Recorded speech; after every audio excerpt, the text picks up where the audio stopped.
Saint-Lambert, la cathédrale. Sa démolition, décidée en 1793 par les Liégeois eux-mêmes, a laissé un grand trou au cœur de la cité et un grand trou dans son destin, dans son histoire, puisque la mort du bâtiment correspond exactement à la mort politique d'une patrie, à la disparition du pays de Liège et de son indépendance millénaire. Pourquoi les Liégeois ont-ils résolu d'abattre leur cathédrale? Qui en est responsable? Nous en parlerons tout à l'heure. Mais d'abord, prenons le temps de la regarder, puisqu'elle n'existe plus. Voilà à quoi ressemblait Saint-Lambert à la fin du XVIIIe siècle. Cette reconstitution, à quelques détails près, est une réplique fidèle de la réalité disparue. Voilà, recomposée, rendue presque vivante, la physionomie du grand édifice à la veille de sa disparition. Cette maquette, en soi, est une œuvre admirable. Nous la devons au travail minutieux et persévérant d'un érudit liégeois, M. Joseph Delacroix. Elle se trouve exposée au musée d'art religieux et d'art Mozan à Liège. Elle permet d'embrasser du premier coup d'œil l'ampleur et la majesté du monument. Elle permet d'imaginer qu'un tel édifice n'a pu être rasé facilement ni rapidement, surtout avec les moyens de l'époque. Et en effet, les Liégeois ont mis 35 ans pour anéantir cette cathédrale qui résultait de plus de 1000 ans de labeur et de métamorphose. Ces fondements, nous le savons, nous en avons toujours les marques dans le sol, remontent au 8e siècle. Et sa première construction, à l'époque, donne véritablement naissance à la ville. Vers l'an 1000, Notger la rebâtit à peu près comme ceci. Comme vous le voyez, le monument de Notger a un aspect fort différent. Il ne ressemble pas, dirait-on, à la cathédrale que les Liégeois ont détruite dans les années 1790. Et pourtant, les fondations restent les mêmes. Et pourtant, en dépit des tours, le plan, la structure est identique. Il y a déjà 2 chœurs qui se répondent à chaque extrémité du vaisseau. Il y a déjà 2 cloîtres de part et d'autre, alignés dans le même axe. Il y a déjà 2 transepts. Mais l'apparence du monument ne cesse d'évoluer à travers les âges. Le monument est reconstruit à la fin du XIIe siècle en style gothique.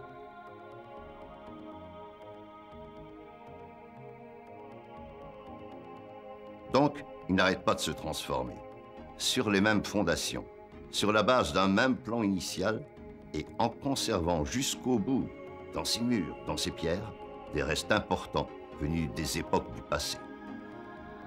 Mais les 2 tours de la façade ouest, vers l'actuelle place Saint-Lambert, appelée tour de sable, sont plus tardives. Elles datent du XIVe siècle, et la grosse tour, avec sa haute flèche, autrefois dorée, qui culminait à plus de 100 mètres, n'a été édifiée qu'au XVe siècle.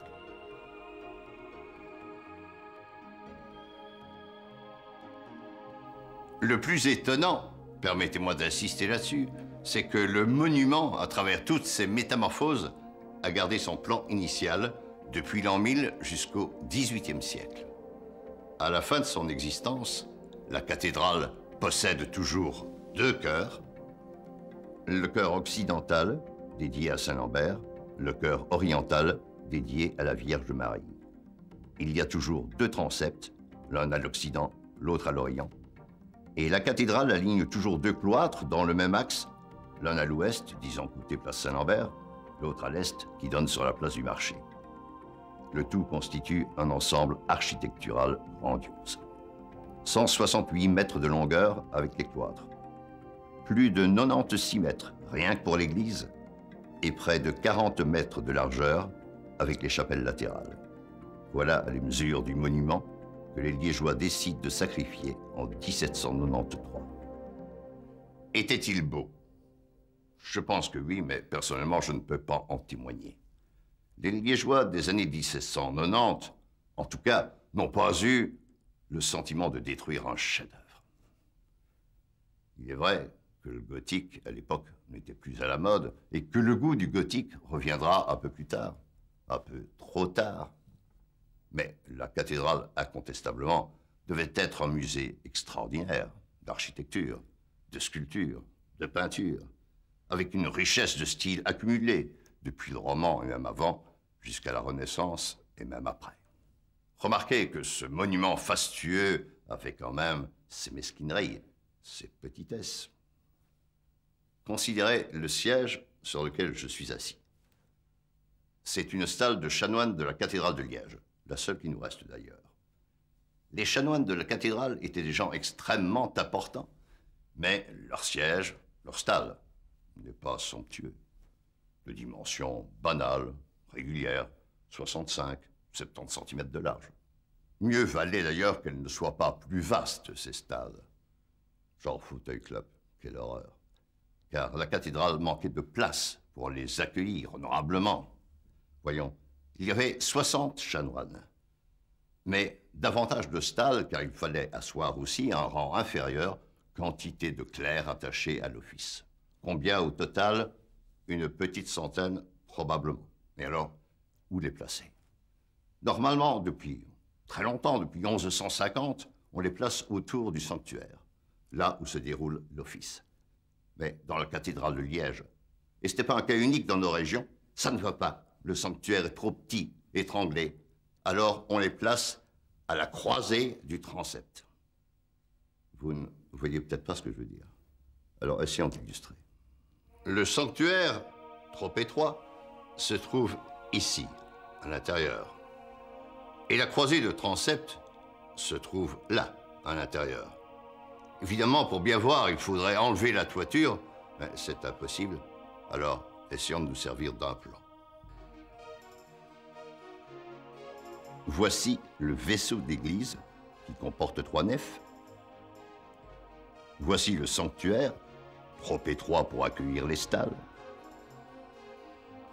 Et voici la croisée du transept, où on les installe face à face sur plusieurs rangs. Les chanoines ont eu plusieurs fois l'intention d'agrandir ce sanctuaire trop étroit, et ils n'ont jamais fait. Et pourtant, c'était facile. Il suffisait pour cela d'abattre le cloître oriental qui n'avait plus guère d'utilité religieuse et d'aménager l'espace ainsi dégagé. Mais là, attention, si le cloître n'a plus d'utilité religieuse, il remplit quand même une fonction commerciale. Le cloître, en effet, est rempli par une série d'échoppes de marchands. Et qui dit échoppe de marchands, dit loyer qui rapporte. Et c'est pour cela que les chanoines n'ont jamais agrandi le sanctuaire étriqué. Ce n'est pas sûr. Ce qui est sûr, c'est que les échoppes, quand elles quitteront le cloître, un peu après 1600, ne déménageront pas loin. Elles vont aller s'accoler au mur oriental, jusqu'à boucher ce grand portail gothique, ce qui paraîtra scandaleux à certains, mais pas aux chanoines. Ces échoppes n'apparaissent pas sur la maquette. On les devine à peine sur ce dessin de 1740 environ, qui montre la place du marché avec l'hôtel de ville, la Violette, à gauche. Au centre, la fontaine et le perron, comme aujourd'hui encore, et vue rarissime, la face orientale de la cathédrale. Mais où sont donc les échoppes? On en voit sur la place, bien sûr, mais celles qui se trouvent adossées au mur du cloître, on les devine à peine, au fond, en bas, à droite. On les aperçoit mieux sur des vues de la cathédrale en ruine, sur celle-ci par exemple, ou sur celles-là qui ont été dessinées par un témoin oculaire de la démolition, le peintre Joseph Drey.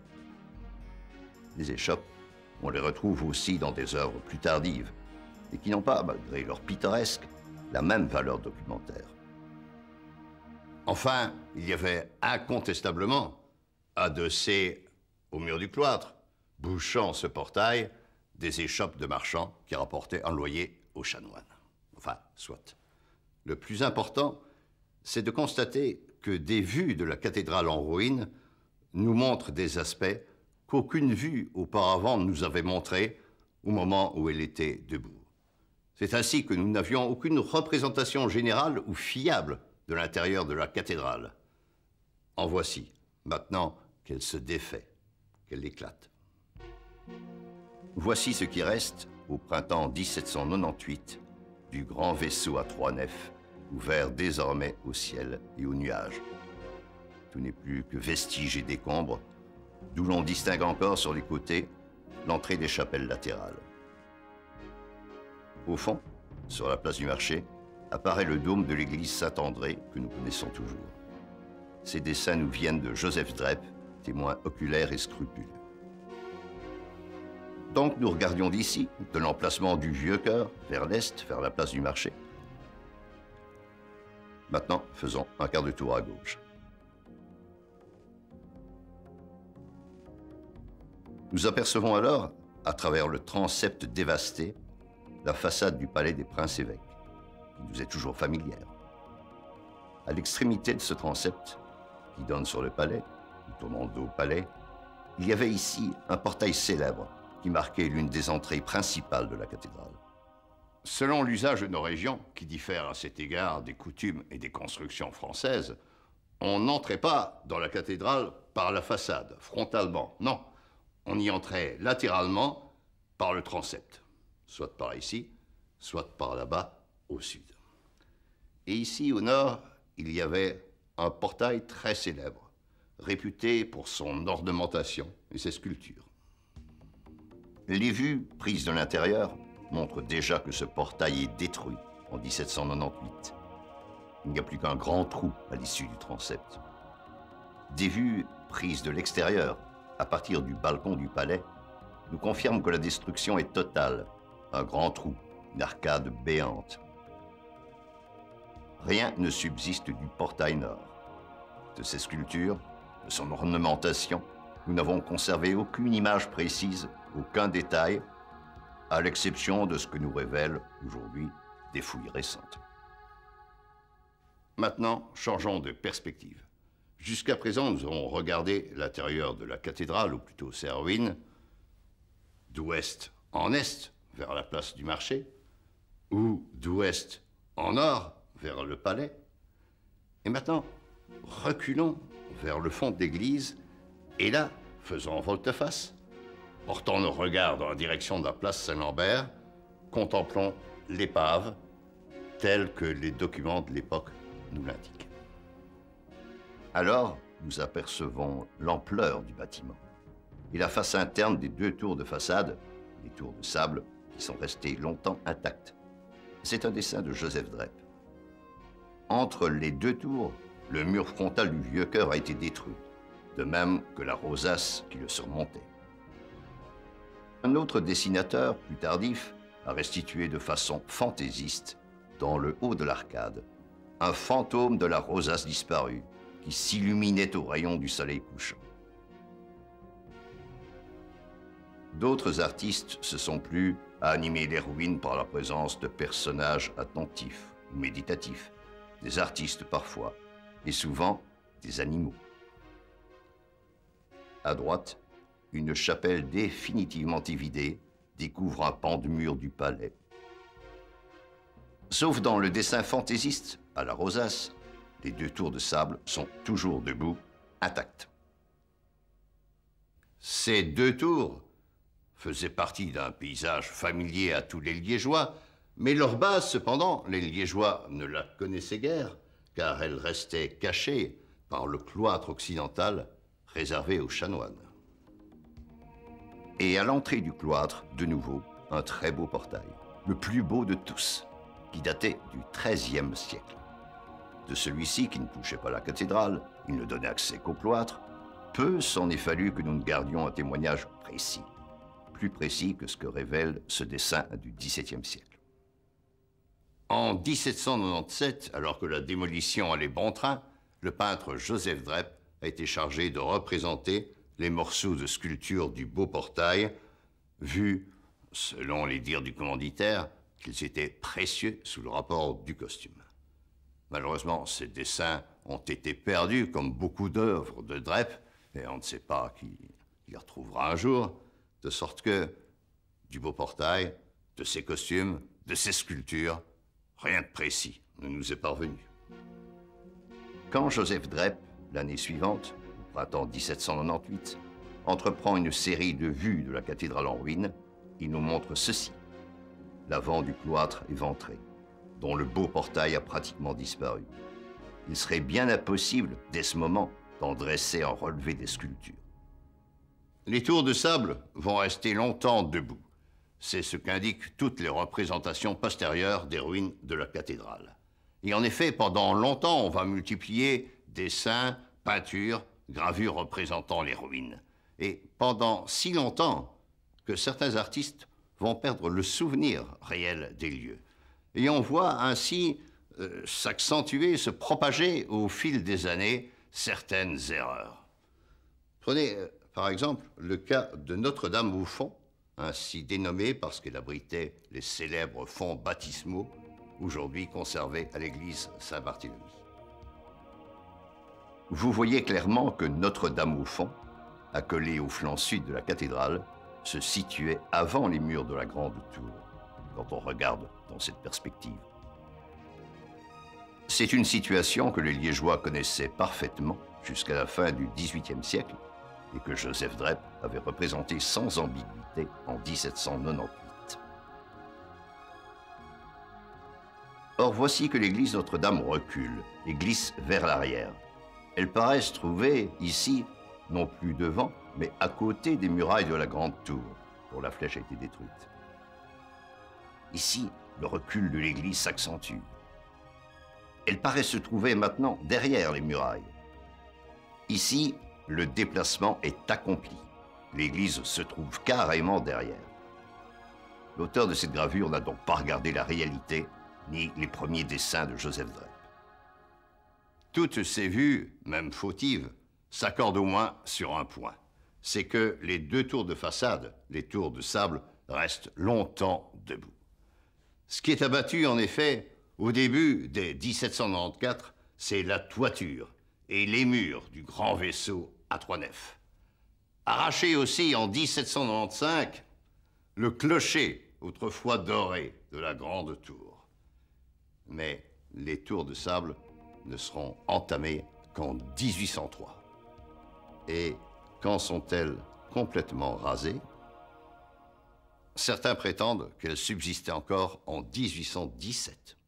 Personnellement, je n'en sais rien, mais ce qu'on sait par contre, c'est que l'immense édifice, dévasté, dépouillé de ses trésors, en grande partie au profit de la République française, et puis exploité comme une carrière à ciel ouvert à peu près par tout le monde, l'immense édifice aura résisté pendant 35 ans à la volonté de l'abattre. Le voici réduit à l'état de cadavre. À l'avant-plan, panoramique, une vaste plaine de décombres. À l'arrière, à travers les derniers vestiges du squelette, apparaissent la façade et le clocheton du palais des princes-évêques. Et maintenant, c'est fini. On ne distingue plus que confusément, là, au fond, à droite, quelques éboulis des murailles, enfin renversées, de la grande tour à la flèche autrefois dorée. En 1827, la cathédrale défunte et ses restes enfin déblayés laissent place à un grand vide qu'on appellera désormais, mais ce n'est que justice, la place Saint-Lambert. Reste à l'aménager. Des projets à cet égard sont conçus très tôt, avant même que la cathédrale disparaisse. Dès 1795, un concours est ouvert pour son aménagement. Et Joseph Drepp, pour l'un des 6 projets qu'il présente à l'époque, reçoit cette année-là le premier prix. Quant à celui que l'histoire retiendra comme l'auteur, ou du moins l'artisan principal de la démolition, Léonard de France, le plus grand artiste liégeois de l'époque, le voilà peint par lui-même. N'a-t-il pas une tête de coupable? Eh bien, figurez-vous, il a lui aussi participé au concours de 1795 pour l'aménagement de la place. Mais il n'a obtenu qu'un accessit. Bien fait pour lui. Maintenant, qui vraiment a décidé de démolir l'immense cathédrale qui était l'orgueil de la nation liégeoise et le symbole de son indépendance? Eh bien voilà, la proposition de détruire la cathédrale est faite le 19 février 1793 par un membre de, je cite, l'administration centrale provisoire du ci-devant pays de Liège. Cette administration provisoire est composée de Liégeois, de révolutionnaires liégeois, 120 exactement, d'ailleurs élus au suffrage universel. Il faut tenir compte que nous sommes autant, en février 1793, de la première occupation ou libération française, comme on voudra, qui vient de chasser notre dernier prince-évêque, M. Antoine de Méan. Mais il n'empêche que l'administration liégeoise est bien représentative, dûment élue, pleinement responsable de ses actes. Et voilà donc ce qui se passe le 19 février 1793 au sein de cette administration. Je cite le procès-verbal. Un membre fait la motion de détruire la cathédrale. On demande la discussion. On décrète unanimement la démolition. C'est bref, c'est laconique, mais c'est comme ça. On décrète unanimement la démolition. Pourquoi? Parce qu'il s'est produit une accélération de l'histoire, un échauffement des esprits, une révolution dans la révolution. Bref rappel historique pour comprendre. La première révolution liégeoise, c'est débonnaire, assez pacifique, a eu lieu le 18 août 1789, soit quelques semaines d'ailleurs après la prise de la Bastille à Paris. Et quelques jours plus tard, après cette révolution liégeoise, toujours en août 89 donc, le prince-évêque de Liège s'enfuit. Et vous ne croiriez pas, il s'enfuit à la grande consternation des révolutionnaires, qui lui jurent fidélité éternelle, qui le supplient de revenir, qui ne veulent que changer légèrement les institutions de l'État liégeois.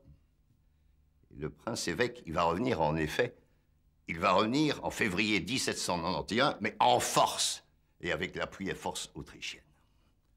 Et à ce moment-là, c'est au tour des patriotes liégeois de s'enfuir vers la France, la plupart vers Paris. Et là, ils se trouvent pris dans la fournaise de la Révolution française. Ils se chamaillent atrocement entre eux. Ils fréquentent vraiment la terreur, c'est-à-dire la guillotine. Et à Liège, la restauration du prince-évêque, elle est plutôt sinistre, plutôt répressive. Et quand les patriotes liégeois s'y ramènent, en novembre 92, avec les troupes françaises, eh bien, ce sont des gens qui ont changé complètement d'esprit. Les mêmes personnes ne pensent plus la même chose. Ils ne se soucient plus de réformer les institutions liégeoises, le rôle du prince-évêque. Non, ils veulent faire de l'ancien régime table rase. Ils veulent se retourner vers la France. Et c'est dans cette perspective d'avenir, dans l'excitation du moment, que la démolition de la cathédrale est décidée. Anéantir la cathédrale, écrit l'historien Philippe Raxon, c'est rejoindre le grand spectacle de la Révolution, car la Révolution est spectaculaire, théâtrale. Il fallait aux Liégeois un geste digne des élans de la France. Il fallait que s'écroulât la grande tour de la cathédrale. Et Philippe Raxon précise que ce n'est pas à la démolition de la Bastille qu'il faut assimiler la démolition de Saint-Lambert, mais bel et bien à la décapitation de Louis XVI, car dans les deux cas, il s'agit, selon lui, de se débarrasser d'un principe. Voilà le principe dont nous nous sommes débarrassés. L'exécution de Louis XVI avait eu lieu le 21 janvier 1793. La décision de mettre à mort Saint-Lambert a été prise le 19 février de la même année. Une décision apparemment qui ne suscite pas sur place un excès d'émotion. Quand Bonaparte, premier consul, rend visite à Liège en 1803, il jette un coup d'œil sur la cathédrale dévastée et Maugret, paraît-il, qu'il s'agit d'une belle sottise. En tout cas, dans le portrait officiel dont il fait cadeau à la ville, il tient à figurer en pied devant le monument le plus illustre de Liège. Le pinceau d'un peintre fort jeune à l'époque, Jean-Dominique Ingres, nous donne ainsi la première reconstitution d'une cathédrale intacte alors qu'elle agonise. Et sans doute était-il moins coûteux de la rétablir sur une toile que de la restaurer dans ses pierres.